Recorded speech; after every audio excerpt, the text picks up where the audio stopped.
to approach something that is intentionally there to frustrate you, they're like it's designed to frustrate you and overcome it. Like I don't know, Octodad. Finishing one of those, like, to give a physical reference, you know those like wooden puzzles where it's like two things are connected and there's like one way to like somehow separate them.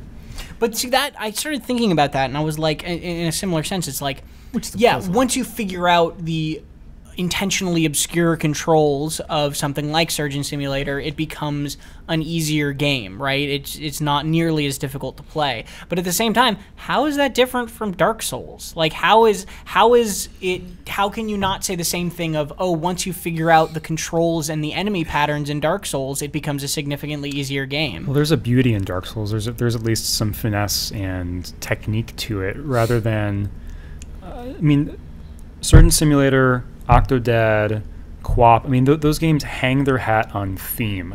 Like, you're there because, oh, it's so funny, and eventually I'm, like, dissecting aliens and replacing their weird alien brains and hearts and stuff. And Octodad, oh, you're an octopus dad, but what you're doing, if you're just a normal person, that game wouldn't be a game. Like, you wouldn't want to play that because you're taking coffee down and trying to, like, you know, put breakfast together for your family. And it's funny because of the theme, because you're an octopus and, oh, that's so weird and unexpected.